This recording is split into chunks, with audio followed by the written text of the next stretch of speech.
खण्डकन्दं प्रभुदेवचन्द्रं व्रजेशरूपेण पुरापि जातं प्रविश्य प्राप्तं प्रियप्राणनाथं परेशपुरनं सततं नमामि। परेशपुरनं सततं नमामि। सद्गुरु महाराज की जय। परमादरणीय तारतम्य गीता प्रवचन में उपस्थित संपूर्ण महानुभावों को कोटि कोटि प्रणाम करते हुए और सभी को यथायोग्य प्रणाम का अभिवादन से ओत प्रोत करते हुए हम गीता अध्याय दूसरा ही है और प्रसंग स्थित प्रज्ञ लक्षण सुनने में ही आनंद आता है, भले जीवन में अपना न सके, अपनाएंगे तो बहुत बहुत प्रकाश मिलेगा, लेकिन सुनने में भी आनंद आता है। राग द्वेष वियुक्तैस्तु विषयानिन्द्रियैश्चरन् 64 श्लोक। आत्मा वैश्यर्विधेयात्मा प्रसादमधिगच्छति। स्थित प्रज्ञ लक्षण किसे कहते हैं? अपने अधीन किए हुए अंतःकरण वाला साधक, अर्थात यहाँ पर साधक प्रसंग है सांख्य योग ज्ञान, लेकिन प्रकरण चल रहा है कर्मयोग। कर्मयोगी ऐसा साधक, विधेयात्मा अपने गुण अंग इंद्रिय अंतस्करण को बस में रखा हुआ, आत्मा वैश्य ही अपने बस में की हुई। उसके बाद राग द्वेष वियुक्त ही, राग द्वेष से रहित, इंद्रिय ही इंद्रियों द्वारा विषयांचरण, विषय में प्रवेश हुए तो भी प्रसादम अधिगच्छति, फिर भी वो जीवन में प्रसाद अर्थात प्रसन्नता प्राप्त करता है। अच्छा है ना। 65 श्लोक। प्रसादे सर्व दुखानां हानिरस्योपजायते प्रसन्न चेतसो ह्यासु बुद्धि पर्यवतिष्ठते। प्रसादे अंतःकरण की प्रसन्नता होने पर अस्य इस साधक के सर्व दुखानां संपूर्ण दुखों का हानि अभाव, संपूर्ण दुखों का अभाव अंतःकरण में। दुख का अभाव मतलब ये कर्मयोगी ऐसा है, आपने फॉर्मूला ले चुके हैं, वो अपने लिए नहीं करता है और सक्रिय रहता है, लेकिन त्याग वृत्ति से, फलाकांक्षा नहीं है। तो स्वभावतः उसके हृदय में क्या है? न दुख है न सुख है।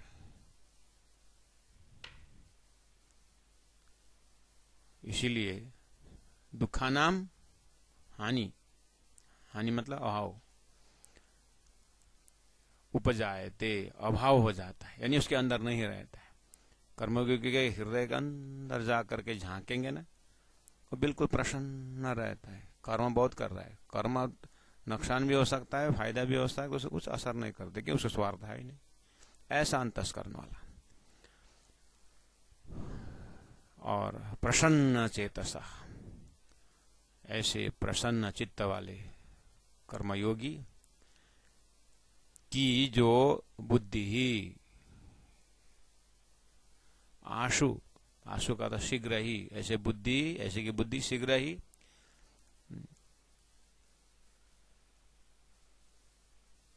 पर्यवतिष्ठते, ऐसे कर्मयोगी की बुद्धि जल्दी ही सभी आउटर वर्ल्ड से हट करके पर्यवर्तिते, पर्यवतिष्ठते मतलब तिष्ठते, बैठ जाता है। कहाँ? परमात्मा में, ध्यान में बैठ जाता है, अपने चिंतन में बैठ जाता है, अपने स्वभाव में बैठ जाता है, ऐसा अंतस्करण वाला। तो आइए अब आगे चलते हैं 66 नंबर श्लोक में। ये एक भूमिका की तरह पहले से इसका लेक्चर होते आया है, अब आगे बढ़, अब ज्यादा व्याख्या नहीं है। इसके जिन्होंने भी गीता के ऊपर चिंतन किए हैं, हमने बाल गंगाधर तिलक की गीता से लेकर के कर्म योगी का गीता भी देख लिया, भक्ति योग का गीता भी देख लिया, ज्ञान योगी का भी देख लिया। श्लोक अपना ओरिजिन है, लेकिन उसके कमेंट्री, उसके ऊपर चिंतन करने वाले जो भी हुए, सभी का एक ही मत है कि इसी तरह के लक्षण का जो है उन्होंने कहा, ये तो उनका स्वभाव है। अब वे लग गए अपनी ओर देखने के लिए। इतना होकर के अब बहुत अच्छा स्टेटस मिल गया, अपने दर्जा मिल गया, अब वो जंगल की ओर चले गए, अब वो ध्यान में चले गए, और ध्यान से निकल करके जैसे वो आए, अपने आप ही वो अस्तित्व पर के लक्षण में पाए। अब ज्यादा सुनना नहीं है, अवस्था कर्मयोगी का, ज्ञान योगी का अवस्था आ गया ना, अब तुम अपने में देखने को शुरू करो। ऐसे ऐसे स्वभाव से उतरे हुए ही हमें मिलता है। नास्ति बुद्धिरयुक्तस्य न चायुक्तस्य भावना। 66। अब यहाँ पर अभी 64-65 में तो जिनका गुणांग इंद्रिय बस में है, जिन कर्मयोगी को फलाशक्ति नहीं है, जो राग द्वेष से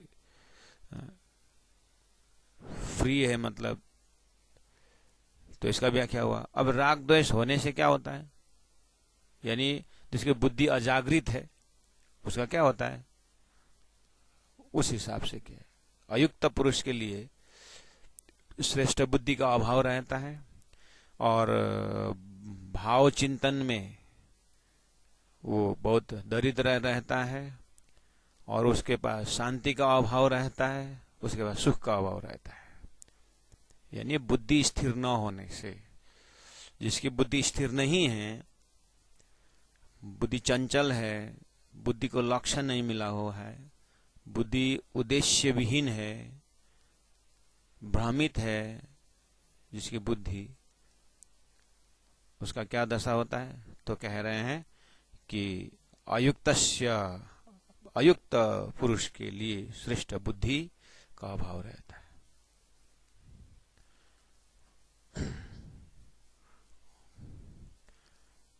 बिंदा सुविधि से आग्रह है, कृपया अपने मोबाइल को वीडियो ऑफ रखें। नास्ति बुद्धिरयुक्तस्य न चायुक्तस्य भावना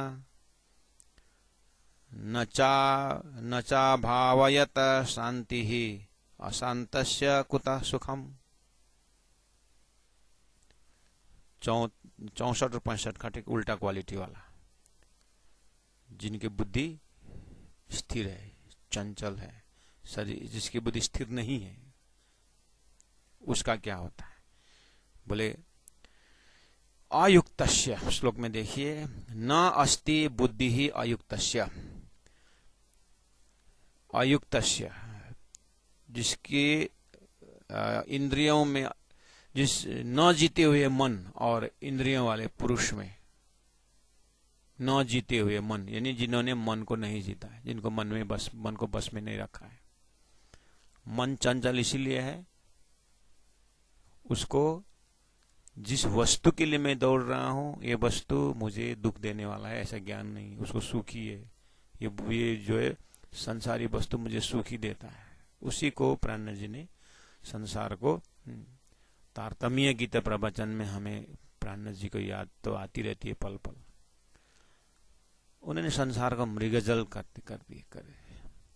ये संसार मृगजल है, सपना है। तो मृग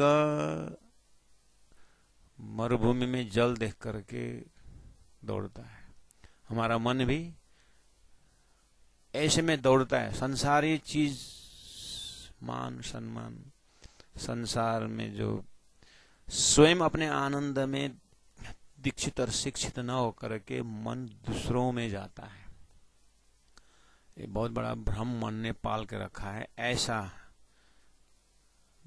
ऐसा मन वाले, ऐसे बुद्धि वाले अयुक्त से, उसको बोलते हैं अयुक्त पुरुष। वो युक्त नहीं है, मन बुद्धि इकट्ठा नहीं है, लक्ष्यवान नहीं है।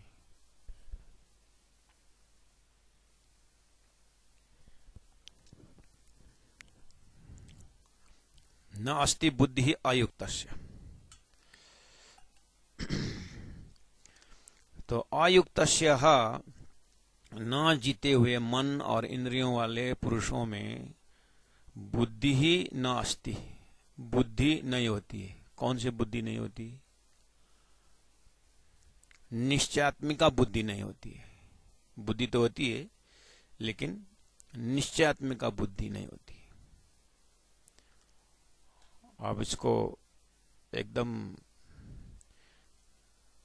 पकड़, जो संसार में सही अर्थ में स्थित प्रज्ञा लक्षण में उतरे हुए का अर्थ भी बहुत खतरनाक रहता है।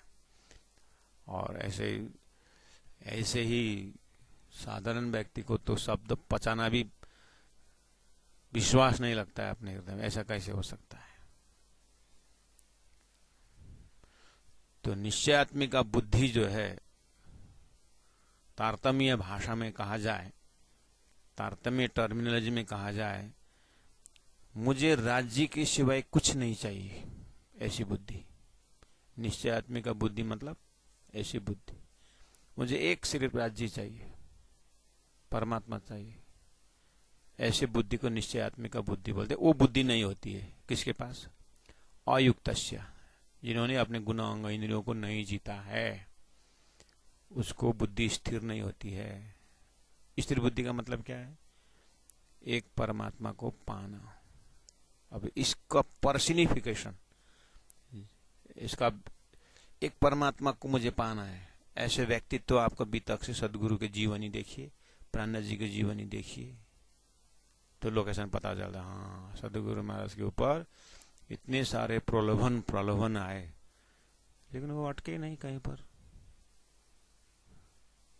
बस वो एक पर्सनालिटी, आदर्श में लेकर के फिर हम अपने को मूल्यांकन कर सकते हैं गीता के समझने के लिए। और न जीते हुए मन क्या कैसा होता है? जो मन से हारा है, मतलब मन तो घोड़ा है और वो खींच रहा है आत्मा को, तो कैसा होता है उसका स्वभाव? वो तो जानते ही। एक एक कार्य के पीछे उसको बड़पन चाहिए, नाम चाहिए, यश चाहिए, उसको धन चाहिए, ऐसी बुद्धि। धन तो चाहिए लेकिन बाय हुक और क्रुक, उसको कर्म से कोई मतलब नहीं, उसको धन से मतलब है। मन जहां चाहे हो जाए, ऐसे एकदम स्कैटर बुद्धि है जिनकी, उसकी गीता घोर विरोध कर रहा है। मतलब ज्ञान दे रहा है कि जिनको अब तुम जैसा लेना है, हमने तो कह दिया भविष्यवाणी तुम्हारी, अगर बुद्धि निश्चयात्मक नहीं है तो तुम्हारी ये दशा है करके हमने तो बता दिया करके गीता कह रही है कि अयुक्तस्य, ऐसे व्यक्ति को, ऐसे पुरुष को, ऐसे कर्मयोगी को बुद्धि ही न अस्ति, बुद्धि नहीं होती। कौन सी बुद्धि? व्यवसात्मिका बुद्धि, निश्चयात्मक बुद्धि नहीं होती है। च और अयुक्तस्य भावना। उसके बाद जब गुणांग इंद्रिय अयुक्त है तो भावना भी अयुक्त से हो जाएगा। भावना मतलब भावना, प्राणनाथ जी महाप्रभु ने कहा कि जिन शुद्ध सेवा की नहीं ना कछु समझे बात, तो काहे को गिनावे साथ हमें। ये वाला भावना नहीं मतलब अयुक्त से भावना, उसके अंदर भावना नहीं होता है। कौन सी भावना? कर्मयोगी के लिए भावना क्या हो सकता है? कर्मयोगी बोल रहे हैं, चैप्टर कर्म मतलब प्रकरण जो है कर्मयोगी का स्थित प्रज्ञा लक्षण थ्रू कर्मयोग से जाना है। तो यहाँ अगर पर्टिकुलर पकड़े तो व्यक्ति कर्म कर रहा है, भावना नहीं है, मतलब फल त्याग का भावना नहीं, उसको खाली रिजल्ट से मतलब है, कर्म से मतलब नहीं। उसमें सेवा को भावना ही नहीं आएगा, समर्पित भावना ही नहीं आएगा। क्या के कारण? निश्चयात्मक बुद्धि न होने से। इसलिए अयुक्त से भावना, उसका भावना भी साथ नहीं देता है, उसके पास भावना ही नहीं है। अब तारतम्य गीता में हमें समझने की कोशिश करें। जब गीता अयुक्त से भावना कहती है तो समझ लेना तारतम्य जिन्हें शुद्ध सेवा किने मुखती सेवा तूने स्वीको जो अंतर आड़ो टाल। तो अनेक विध सेवा तेने उपस्थित तत्काल। अनेक विध सेवा उत्पन्न होने के लिए संबंध का पहचान होना पड़ेगा, संबंध का पहचान होने ज्ञान होना पड़ेगा, ज्ञान होने के लिए बुद्धि स्थिर होना चाहिए, एक लक्ष्य होना चाहिए। एक बार लक्ष्य तय हो जाए, कौन सा, मुझे तो परमात्मा प्राप्त करना ही है। जैसे हमारे तारतम्य वाणी के लिए विद्यार्थी आते, एक लक्ष्य, हम वहां पर लक्ष्य की बात करें, मुझे किसी भी हो 18 जबानी मुझे पूरी करनी है बस। अब ये है निर्णयात्मक बुद्धि, ये निश्चल बुद्धि है। अब इसके लिए पिटाई खाए, कोई गर्दन पकड़ के निकाल दे, कुछ भी हो, तब जाकर के परमात्मा बोलते हैं कि हाँ ये अब फिट फाट हो गया, अब इसको देना है। इतना आसान से नहीं देते परमात्मा। जैसे संसार में है, धन कमाने वालों में भी निश्चयात्मक बुद्धि है कि मुझे 1 करोड़ 1 साल में कमाना है, और जैसी भी कमाएगा वो। लेकिन बुद्धि इस जगह है कि कल्याण किस में है, मतलब संसारी भौतिक के लिए तो कह दिया ना कि ये तो दुख का ही इकट्ठा करना है। तो जो थोड़ा बहुत ध्यान धारणा में लगे हुए हैं, थोड़ा ब्रह्म चिंतन में लगे हैं, उनको पूरी तरह लगने के लिए गीता व्यवस्थित कर रही है, अपने बुद्धि को व्यवस्थित कर रही है। मतलब तो अब भावना ही नहीं है उसके कर्म के प्रति, उसके सेवा भाव ही नहीं है, फल त्याग की भावना ही नहीं है, तो क्या होगा उसके? बोले अभावयतः, अभावयतः, भावना ही उस कर्मयोगी मनुष्य का शांति नहीं है, वो अंदर में शांति नहीं होगी। अब जब शांति नहीं है हृदय में, एक लक्ष्य ही नहीं हृदय में, तो अशांत से सुखम कुतः, ये अशांति व्यक्ति को सुख कहां से होगा? सब नेगेटिव अप्रोच होके जा रहा है। 64-65 पॉजिटिव अप्रोच था कि राग द्वेष न होने से प्रसादम अधिगच्छति, प्रसाद प्राप्त करता है। बोला बुद्धि पर्यवतिष्ठित, इसे पहले कहा बुद्धिनाशात् प्रणश्यति था 63 में, बुद्धि नाश सर्वसन्नाश था। बुद्धि स्थिर, तो परमात्मा में स्थिर, बुद्धि पर्यवतिष्ठते। अब कहा कि इस तरह से परमात्मा में स्थिर बुद्धि नहीं है तो उसका सुख हम कहता। इसलिए निर्धन कहे धनमान सुखी, धनमान कहे सुख राजा को भारी, राजा कहे चक्रवर्ती सखी, चक्रवर्ती कहे सुख इंद्र को भारी, इंद्र कहे भगवान सुखी, भगवान कहे संतोष, भगवान कहे संत सुखी, संत कहे संतोषी सुखी, संतोष बिना दुखिया संसारी। तो संतोष कहाँ है? संतोष परमात्मा में है। तो इस तरह से 66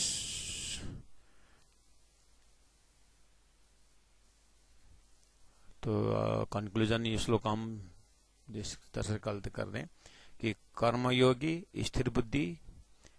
स्थिर बुद्धि होने के लिए उसको स्वधर्म करना पड़ेगा, विधि निषेध में निषेध कर्म छोड़ना पड़ेगा, विधि कर्म लेना पड़ेगा, विधि कर्म जो करें कर्म फल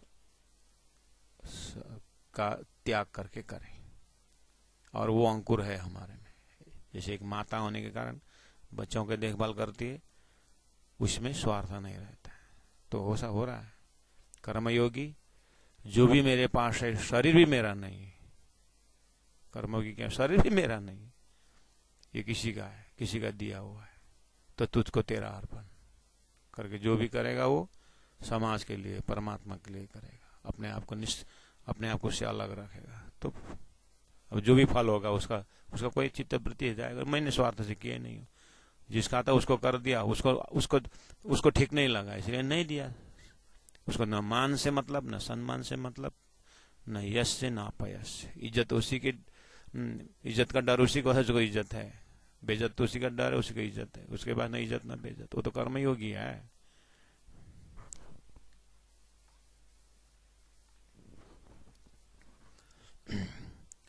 तो 67 श्लोक भी इसी का है कि अगर मन बस में नहीं है, गुणांग इंद्रियों तो बस में है ही नहीं, मन बस में न हो तो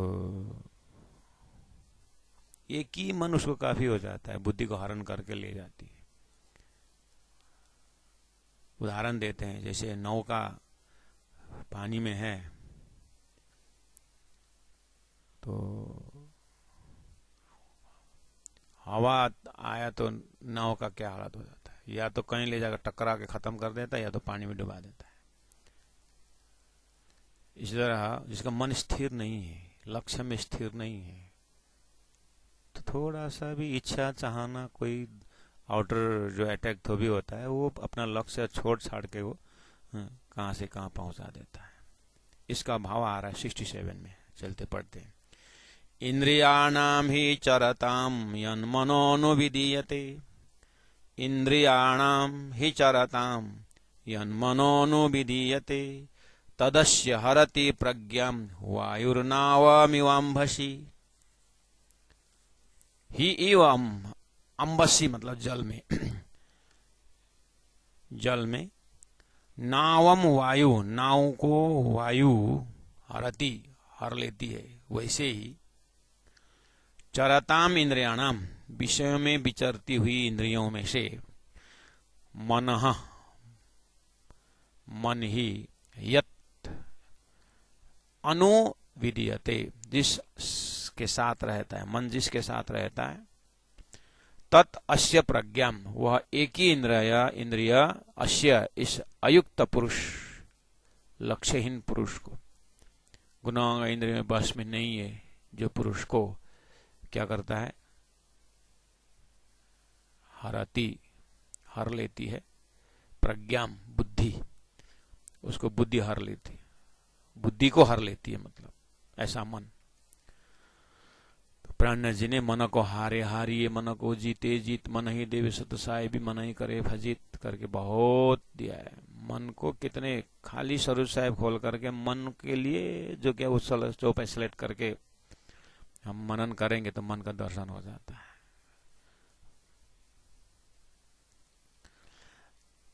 तो यही है, अस्थिर बुद्धि की बात हो रही है। अब चलते हैं 68 में।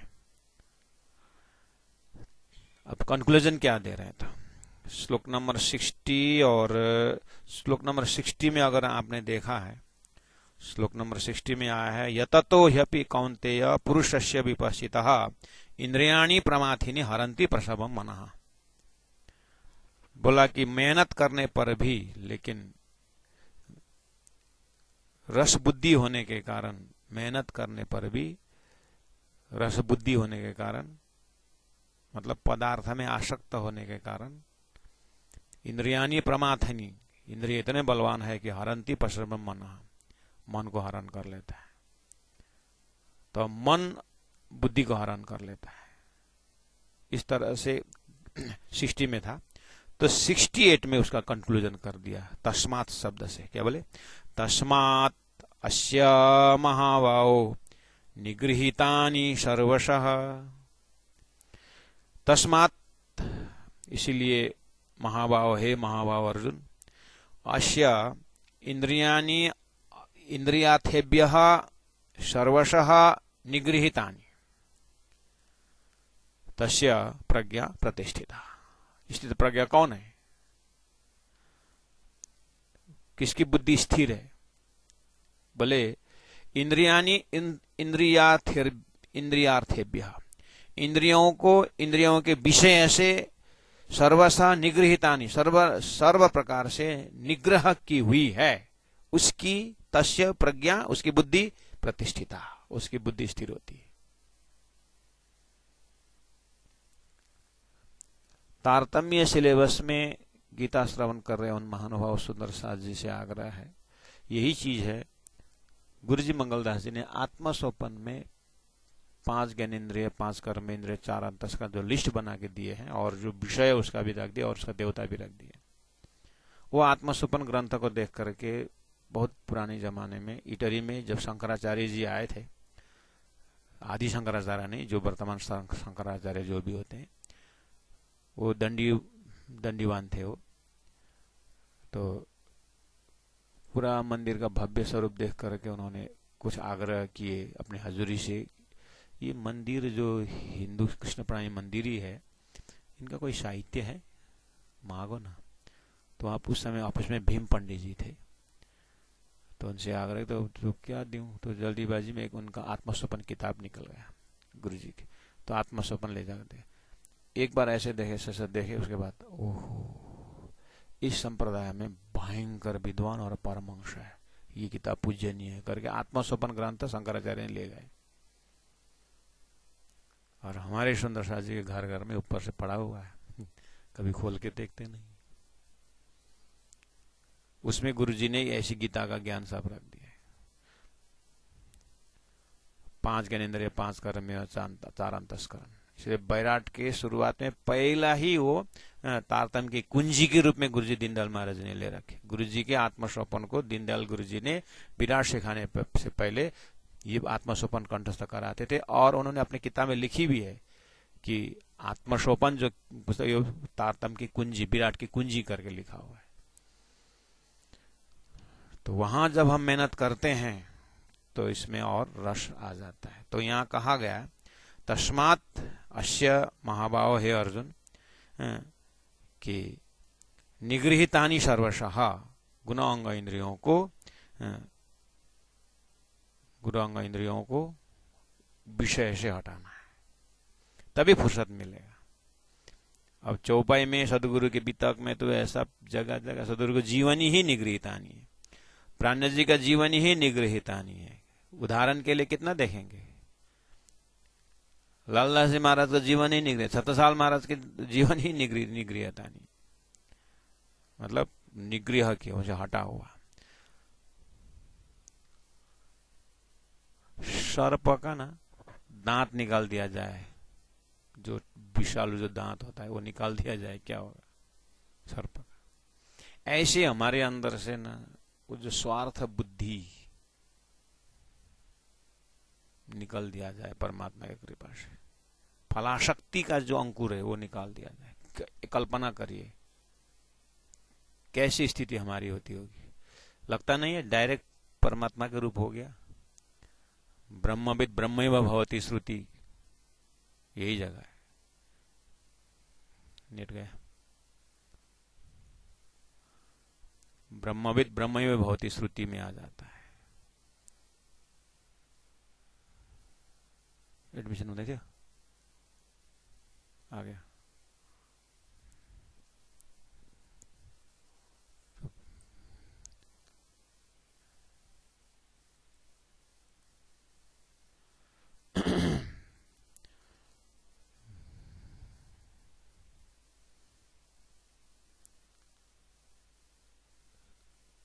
तस्मात् अस्य महाभावो निगृहीतानि सर्वशः इंद्रियाणि इंद्रियाणि इंद्रियार्थेभ्यः,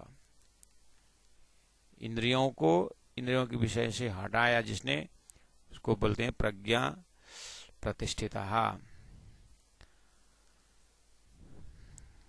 अब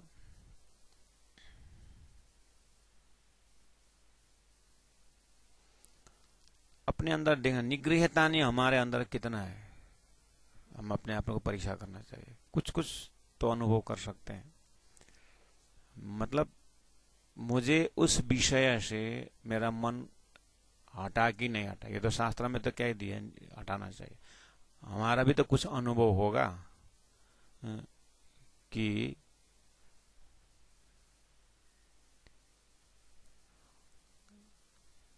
नेट चला गया कि क्या है।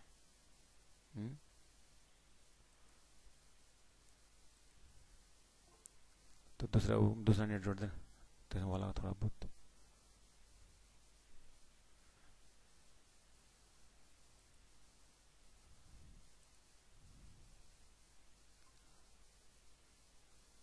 ये तो है ना, ये तो इसको ही हो 7 आकाश है, 7 ऑन बस पर क्या है।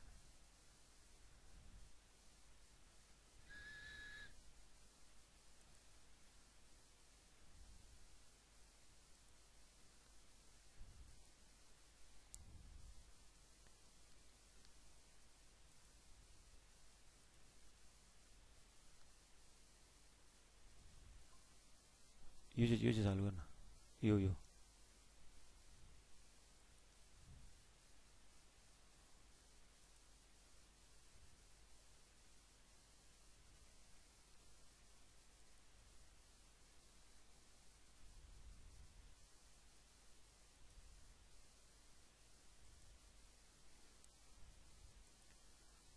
प्राणनाथ प्यारे की जय। सुंदर सा जी, हमारा ये नेट है ना, कभी कभी ससुराल जाता रहता है, फिर आता है, पता नहीं क्या देखने जाता है, फिर आता है।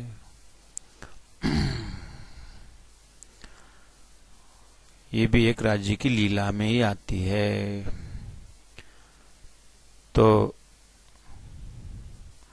मैं कह रहा था, गीता में तो कह दिया निगृहीतानि सर्वथा। हमें अनुभव होना चाहिए कि मेरा गुण अंग इंद्रिय विषय से हटा कि नहीं हटा, कुछ न कुछ तो होगा ना।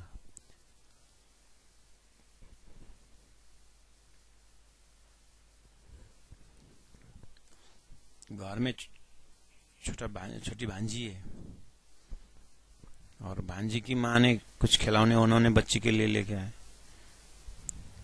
भांजी उनकी लड़की, हम भांजा, हम मामा। अब भांजी के लिए वो छोटा सा खिलौने लेके आई दीदी ने। 20 साल पहले जब मैं 3 साल का था, 2 साल का था, उस खिलौने के प्रति मेरा क्या रहता था, आज 20 साल का हुआ तो उस खिलौने के प्रति में आग्रह है मेरा, ऐसा आग्रह है, ढूंढिए अपने अंदर। हाँ, नहीं है ना? हाँ है। तो अब पूरा दूसरा आपके साथी आया, ए इतना सुंदर है, मांगना दीदी को, मांगना, करके आपको प्रेरित कर रहा है। आपका ज्ञान का उजाला क्या बोलता है? पागल थोड़ी हूं मैं, बच्चा थोड़ी हूं मैं, बोलता कि नहीं बोलता? बस यही चीज करने, सारा संसार खिलौना है। मुझे इसको ले, उसको ले, पैसा ले, धान ले, मुझे ये करने के लिए आया हूं क्या मैं? मेरा तो I have better thing to do, mind your business, don't disturb me, I am meditating on Advaita Brahma, परमात्मा। बोल, ऐसा ही मत रखना चाहिए। मतलब इसको बोलते हैं निगृहीतानि। वो 20 साल का होने के कारण 2 साल का बच्चा का खिलौने में हमारा निगृहीतानि हुआ कि नहीं, तो इसकी ये क्वालिटी हमारे के अंदर है कि नहीं? बस यही परमहंसों के लोक में होता है कि उनको मान भी नहीं चाहिए, सम्मान भी नहीं चाहिए, यश भी नहीं चाहिए, बेयश भी नहीं चाहिए। ऐसा स्वभाव स्थित प्रज्ञा लक्षण। हम भी 20 साल इज इक्वल टू खिलौने में, तो हम भी स्थित प्रज्ञ हुए कि नहीं हुए ना? अनुभव हो रहा है। आपको सिगरेट पीने में दिलचस्पी नहीं है, आपने सिगरेट से आप निगृहता नहीं। अब कोई आकर के आपको सिगरेट पी लो, कोई प्रेरित करे, या सिगरेट पीने वालों के बीच में आप बैठे हैं, तो क्या है? जो नहीं पीते उनको पूछ रहा हूं, पीने वालों के तो बात छोड़ दे। वो तो ये उदाहरण हम लोकेशन पकड़ रहे हैं कि निगृहतानि क्या हो सकता है। मतलब जिनसे वहां से वहां से निकल गए हैं, उस आदत से ऊपर उठे हैं, या आदत लगाई नहीं, ऐसा अवस्था। सिगरेट को लेकर के भी आप देखिए, जो भी चीजें आपको, जिससे आपको दिल हट गया है, उसको लाखों करोड़ों कन्विंस कराने के लिए कोई हो, तो अब आपको सिगरेट पीने से ऐसा होता है, ऐसा होता है, ऐसा होता है करके आपको हजारों चैप्टर मिले तो भी पढ़ने की जरूरत है आपको, जब आपको सिगरेट लेना ही नहीं है, आपके दिल में नहीं सिगरेट का वास्ता, उसके आप निगृहता नहीं। अब आपको क्या सिगरेट के विषय में जानना समझना जरूरी है? वो सब बोल करके तो आपको सिगरेट नहीं पीना यही बोलेंगे ना, आप नहीं पीते तो फिर ये चैप्टर में टाइम पास क्यों करते हैं? ऐसे ही कर्मकांड से जब मुक्ति है ही नहीं, स्वर्ग वैकुंठ से मुक्ति है ही नहीं, निराकार ब्रह्म का स्वरूप ही नहीं हो सकता। आपको कंफर्म हो गया निश्चयतात्म मुक्ति, समय बचा कि नहीं बचा, बस वो समय परमात्मा साक्षात स्वरूप में लगाना है। तो वहां से निग्रह हुआ कि नहीं? वैकुंठ में जाने के पुण्य कमाने से वैकुंठ में जाके फिर आना पड़ता है, शास्त्र ने कह दिया। अब फिर आपको पुण्य कमाने के लिए दौड़ धूप करोगे, बस यही है ज्ञान की महिमा है, जानने में यही फायदा है। बस जानने पर भी न करने से 100 थप्पड़ का भागी है। जानने में मजा यही है, समय बहुत बच जाता है और निष्कर्ष जल्दी हो जाता है और राज्य की भक्ति प्रगाढ़ हो जाता है। तो अपने हृदय में देखना है निगृहतानि। विषय से इंद्रियों के हटना। सिगरेट विषय है, उसके सिगरेट से आपका मन बुद्धि चित्त अलग हो गया है, आप चिंतन भी नहीं करते हो सिगरेट के विषय में, तो सिगरेट के विषय में अगर कोई लिखा है किताब तो आपको कोई वैल्यूलेस है। ऐसे ही संसार दुखदाई है, और या कर्म मतलब सभी बंधन का कारण है, आपको समझ में आ गया, कर्म बंधन का कारण है, कर्म का फल में आसक्ति कर्म का बंधन का कारण है। आप आसक्ति भी हो गए, अब शास्त्र पढ़ने की जरूरत नहीं, you become the working meditator, you became, आप चलता फिरता ध्यान ही हो गए। मतलब ऐसा मान के चलिए, आपको ऐसा स्वभाव हमारे अंदर उदय हो जाएगा तो समझ लेना गीता हमें पढ़ रही है, हम गीता नहीं पढ़ रहे हैं, गीता हमें पढ़ रहा है। ऐसा स्वभाव, इतना हिम्मत, मतलब जैसे गुरुजी मंगलदास जी के व्यक्तित्व को हम जब जीवनी पढ़ते हैं, ऐसा लगता है कि शास्त्र ऑलरेडी यहाँ पर काम कर रहा है, ऐसा लगता है। गुरु जी का स्वभाव, गुरु जी का सुक्तियों का दर्शन, गुरु जी के चित्त का दर्शन करते हैं, ऐसा लगता है कि शास्त्र उनके अंदर बैठा हुआ है। तो उस हिसाब से निगृहतानी, तो ऐसे को तो प्रज्ञा प्रतिष्ठित होगा ही। तो इसका लोकेशन पकड़ के आगे चलने की कोशिश करें। अब जाते हैं 69 श्लोक में। या निशा सर्वभूतानां तस्यां जागृति संयमी, यस्यां जागृति भूतानि सा निशा पश्यतो मुनेः। अब ये थोड़ा यूनिक टाइप से प्रस्तुति की है। या निशा सर्वभूतानां, सर्वभूतानां या निशा, संपूर्ण प्राणियों के लिए, यहीं से बंद कर दिया, संपूर्ण प्राणियों के लिए, सुन रहा है, संपूर्ण प्राणियों के लिए जो रात्रि है, रात्रि के समान है, तस्याम, उस ज्ञान स्वरूप परमानंद की प्राप्ति में संयमी जागृति, संयमी व्यक्ति जागता है। और यश्याम भूतानी जागृति, यश्याम जिस नाशवान सांसारिक सुखों के प्राप्ति में भूतानी जागृति, संसार के प्राणी जग जाते हैं, पश्यतः मुनेशा निशा, मुनि लोग देखते हैं उसमें रात्रि। ग्रॉस एग्जाम्पल ऐसा लेना, जब आम जनता जब रात्रि को सो जाते हैं, रात्रि को सो जाते हैं, उस समय में ये संयमी व्यक्ति उठ करके, उसको दिन लगता है, वो बढ़िया से जब तब ध्यान करता है। जब दुनिया रात्रि में सो जाते हैं ना, तो ध्यानी क्या करता है, उठ के जब तब करता है। अब जब दिन में जब लोग एक्टिव होकर के कर्म करते हैं, उस समय योगी सो जाता है, कर्म नहीं करता है, ऐसी बात नहीं, कर्म करता है लेकिन सो जाता है। स्थूल एग्जाम्पल है। तो कोई कोई विद्यार्थी दिन के भड़ाका में सो जाता है और रात्रि सब सो जाते, उठ करके अपनी एग्जाम तैयारी करते हैं। लेकिन हमारे साधन नहीं चलेगा, ऐसे 10 बजे सोना ही पड़ेगा और रात सुबह 8 बजे 4 बजे उठना ही पड़ेगा। सब दिन में काम करते हैं, हम तो सो जाते हैं, करके नहीं चलेगा, रात भर हम जब करते हैं, ऐसा नहीं। ये एक स्थूल एग्जाम्पल बाहर में दिखते हैं। अब थोड़ा सूक्ष्म होते जाइए। कहने का मतलब ये है, एक असंयमी व्यक्ति, एक असंयमी व्यक्ति, उसको पदार्थ में सुख दिखता है, पदार्थ में सुख दिखता है, मतलब उसको दिन दिखता है। उसको संयमी व्यक्ति रात्रि देखता है, उसमें दुख दिखता है। ऐसा नजर है ना अपना अपना, कैसे देखता है। जिस चीज में असंयमी व्यक्ति, जिसका मन चंचल है, वो उसमें आनंद देखता है, सुख देखता है, उपभोग करने का दौड़ जाता है। तो ऐसे में संयमी व्यक्ति क्या करता है, दुख देखता है। ये है इसका भाव। तो प्राणनाथ जी ने, जो आप देखते हैं ना, जितने भी सन्यास लेके लोग देशभक्ति के निकले हुए हैं, कितने समाज सेवा के निकले हैं, कोई आत्म पहचान के लिए निकले हुए हैं। जैसे गुरुजी सदगुरु महाराज शादी बारात के साथ ही आए, बाराती के साथ आए, बाराती के साथ, उसके बाद वो अपना रास्ता ले लिए, कच्छ में ब्रह्म चिंतन के लिए ढूंढ गए और बाराती वाले जो है शादी के लिए निकल गए। यही जगह में जहां पर जो दिखाई दे रहा है, दो वृत्ति दिखाई दे रहा है, तो सदगुरु महाराज को उस शादी वाला डिपार्ट जो बाराती वाला, वो उन्होंने निशा रात्रि देखी,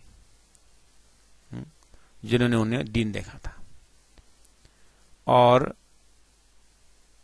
जो बाराती वाले ने सदगुरु के खोज में जो गए, उसने उसको रात्रि देखा और उसके लिए वो दिन दिखाई दिया।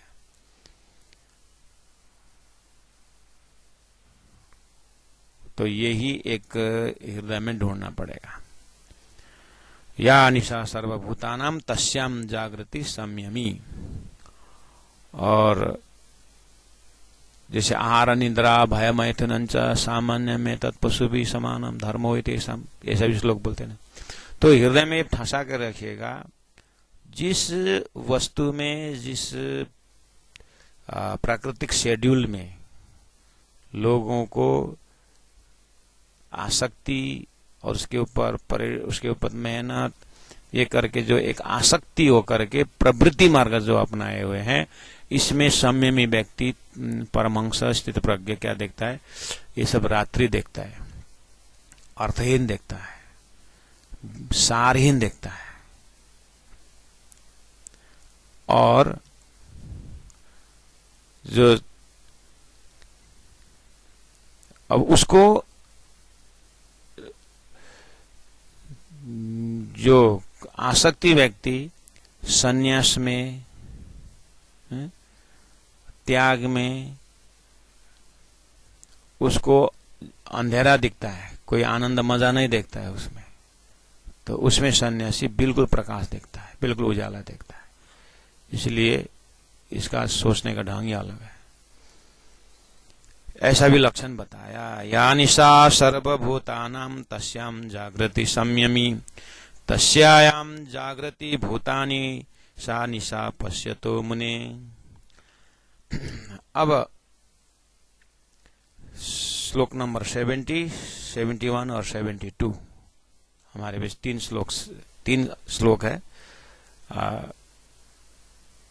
दूसरा अध्याय सांख्य योग पूरा करने के लिए, तो कल इसकी पूर्णाहुति की जाएगी। कम से कम एक अध्याय, मतलब एक यानी दूसरा अध्याय, पहला और दूसरा अध्याय कल हम समाप्ति की ओर हैं। दूसरा अध्याय समाप्त करेंगे कल, आज यहीं रखेंगे। और एक फिर इसको समराइज देखेंगे, मेन पॉइंट्स। तो कृपया आप लोगों से आग्रह है कि इस तीसरा अध्याय शुरू हो जाएगा परसों नरसों। तो कर्म योग आ रहा है, कर्म संन्यास योग आ रहा है। तो परमात्मा से आग्रह करते हैं कि चिंतन और गहरी रूप से हम समझते जाएं जीवन के उद्देश्य को। साथ साथ में तारतम्य गीता प्रवचन में देखना है कि तारतम्य इसी ढंग से सन्यास की बातें हैं, तारतम्य लक्ष्य की बातें हैं, स्थित प्रज्ञा गुण भी ब्रह्मसिद्धि के लक्षण में दिखाई दे रहा है। तो कंपैरिजन करने में और थोड़ा सा वाणी समझने के लिए ये शास्त्र जो है बुद्धि को खोल दे रहा है। इसीलिए न खुले अकेले तारतम, न खुले अकेले वेद, वेद तारतम जब मिले तब खुले अंदर का भेद। तो भेद खुल जाता है, जो लॉकिंग हुआ है ना, थोड़ा लॉक खुल जाता है।